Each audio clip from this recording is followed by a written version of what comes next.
Hey, Motorman here with my tip of the week. By the way, if you just wandered on this channel by accident, I'm a motor officer instructor. I'm the maker of the Ride Like a Pro video, the #1 selling motorcycle instructional video in the world, and I also wrote the book by the same name. And this week we're going to talk about counterbalancing. Recently I got a comment in one of my YouTube videos, and this guy says, you know how there's all the experts on YouTube. He says, you never mention counterbalancing in the videos I see in your class. Counterbalancing is the most important thing. Well, actually, no, it's not the most important thing. The three techniques, head and eyes, friction zone, a little pressure on the rear brake, those are the most important things. If you don't have the clutch and throttle down pat, counterbalancing is not going to mean a thing to you. But for those of you who haven't seen my past videos, where I think I did an entire video on counterbalancing, that's what we'll talk about today. And if you're not familiar with the term, what that simply means is when the motorcycle leans to the left, you want to get your weight on the high side, so counterbalancing. If it leans to the right, you want to get your weight on the high side still. So if you're really making extremely tight turns, you could actually get your butt way off the seat to help with that lean angle, to increase it just a little bit. So I'm going to do a little demonstration on that right now, and then I'm going to show you some clips from my class where we're actually counterbalancing. Mainly what you're going to see is it's very subtle. The bike leans under the rider, so the rider stays straight up and the bike leans under you. It's really very simple, because when the bike is leaning this way and I'm straight up, most of my weight is on, or counterbalancing is on the right side. If it's this way, it's going to be on the left side. What you don't want to do at low speeds is lean with the motorcycle. I see that occasionally in my classes. Of course, I correct it right away. And keep in mind also, when you're seeing 5 or 10 minutes of my class videos on YouTube, the class is 4 to 5 hours long. You're just seeing a little snapshot of it. If you really want to know what goes on in my class, you should come to the class. If you want to find it, ridelikeapro.com, classes with Motorman, you click on that for my classes. I also have 21 franchises around the country. To find those classes, just look for training locations. A lot of times up north now, it's going to start warming up and you'll be able to take a Ride Like a Pro course. All the courses are the same. So I'm going to do a demonstration right here down the street, showing you very simply and easily how to counterbalance the motorcycle. Also, at the end of this video, I'm going to give you an update on the Triumph bobber. That's the test bobber that I've got for 6 months. So I added a windshield to tell you a little bit about that. Pay attention. Notice that the counterbalancing is very subtle. I'm simply letting the motorcycle lean under me. I stay straight up, the bike leans under me. These are about 24-foot turns or so. I haven't measured this street, but somewhere between 22, 24 feet. No reason to be extreme with the counterbalancing. The most important thing are the three techniques: the low speed handling, the proper use of your head and eyes, turning your head and eyes as far and as fast as possible, as I'm doing here, staying in the friction zone, a little pressure on the rear brake, and letting the bike lean. Motorcycle turns by leaning. So I'm simply staying straight up, letting that bike lean under me. By staying straight up, if the bike is leaning to the left and I'm straight up, yes, I'm putting some weight on the high side. Here I'm demonstrating the U-turn for the class, doing the exact same thing. Just let the bike lean and lean under you. You stay straight up. Let the motorcycle do what it was designed to do.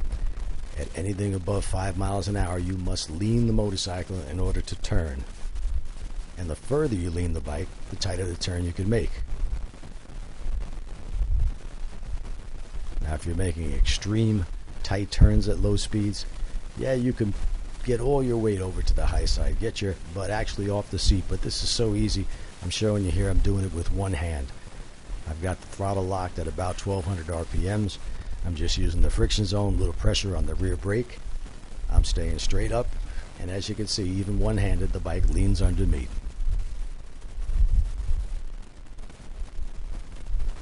Here it is from another angle, running the entire intersection the same way, snapping my head and eyes, quickly looking for the place I want to put that front tire.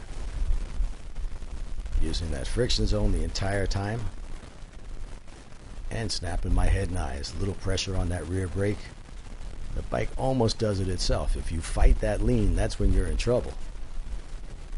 Here I'm demonstrating this same technique on a V-Strom for this rider who had a very high fear level lean in the motorcycle. I wanted to show them that the motorcycle can lean. In fact, this bike has probably got about a 42 to 45 degree lean angle. And anything above 45 degrees, you'll probably run out of traction before you run out of lean angle. On the cruisers like the Harleys, at a 32 degree lean angle, that's about your maximum lean. If you go much further, you could lever a tire off the ground. On this type of motorcycle, you don't have to worry about that at all. You could lean it as far as you want. And as I said, you keep going more than 45 degrees, yeah, the tires could actually lose traction unless you're on a banked course. And this is actually flat pavement what we have here. I'm probably leaning this bike at about 34 degrees, so there's plenty of room to go. If I pick up my speed, I'll get the bike to lean further. But average speed through here is, on this motorcycle, 10 to 12 miles an hour.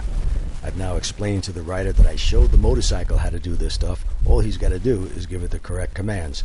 He had a very high fear level, was fighting that lean all the way, and that's a very common thing I see in the class. Here's my wife Donna demonstrating the intersection, and she stays straight up, lets the bike lean under her. I never made a big deal of this with her, and she just sort of picked it up instinctually, as most people do with counterbalancing, simply staying straight up, allowing the bike to lean to do what it was designed to do. It would be difficult for her to get all her weight over to the high side and move her butt off the seat because she's got shorter arms, and it would make it more difficult to turn the handlebars. And that's what we're doing here, is handlebar steering. We're not counter steering here. So counterbalancing is just a little icing on the cake. Now stay tuned for some stuff about the bobber test bike. And as promised, here's the update on the bobber. And in the last video I did, I mentioned that I got a National Cycle deflector windshield. And the one I got initially was not the quick release version, and it comes with horseshoe clamps.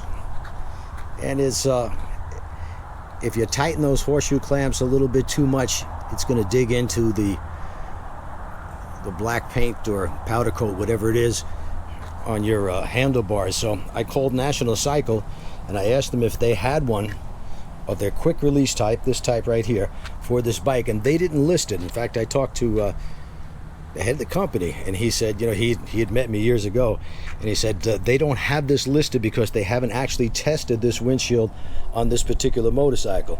And because of regulations and so forth, they have to do some serious testing before they say a particular item fits the particular motorcycle. Well, I can attest that it does. These clamps are for the 1-inch handlebars that are on this motorcycle. The problem with these handlebars is there's little bends, very slight bends in the windshield. There's in the handlebars, no matter where you go on it, there's some slight type of bend. So it took some fiddling, but I got it on, and they have to be mounted as I have them here, which is right towards the riser. If you move them out a little bit, it's a bend there, they're not going to fit. But this does work much better than the one with the horseshoe clamps. In addition, it's not going to damage the motorcycle, the handlebars. Plus, if you want to remove it, you just twist these off and the windshield comes off. It's infinitely adjustable, and it works amazingly well for its size. It took all the wind off the chest area, and I didn't notice any helmet buffeting, and I've adjusted it a couple of times. I pushed it forward, I pushed it back. It's still no helmet buffeting at all. Got it up to 70 miles an hour. So if you're not getting helmet buffeting at 70, you're probably not going to get any. Another thing about the bike, the tank is kind of small. I got about 115 miles out of the tank before the light came on and said, you know, get some gas. But that really is not a big deal in this type of motorcycle. It's not a Tourer, but this seat is firm. Let's put it that way. After 100 miles, you want to get off.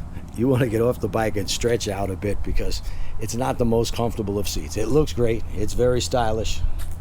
I like the way it looks, but as far as comfort for anything more than 100 miles, yeah, I'm kind of glad that the tank is only good for about 100, 120. The first tank full, I got 47 miles to the gallon according to the computer. I believe that so far on this tank, I'm getting a little better. Maybe the bike is breaking in a bit, but it says 52 miles to the gallon. Didn't buy it for gas mileage. I don't think anybody buys the motorcycle because they get great gas mileage, but in fact they do. Even my Harleys get 40 miles to the gallon. So that's the latest update on the bike. I'm enjoying it. It is a firm ride. It's not going to give you a plush ride. That's not what this bike is about. It's a bobber. And now it's a bobber with a windshield. That makes riding, to me anyway, a lot more enjoyable. I know some purists out there who say, oh, yeah, windshield, you don't put a windshield on this bike. Well, yeah, I do. You may not, but I do, and I think it looks just fine. I don't think it ruins the looks of the bike. Sure, it looks better without a windshield, but most bikes do. So I put the windshield on. It works. It's from National Cycle. So if you're going to get one for a bobber, they don't list it, but just get the one with the 1-inch handlebars. They do have several listings for Triumphs, just not this particular model. But if you've got 1-inch handlebars, which you should have on your bobber, they do have one to fit. It's about 130 bucks. All right, till next time.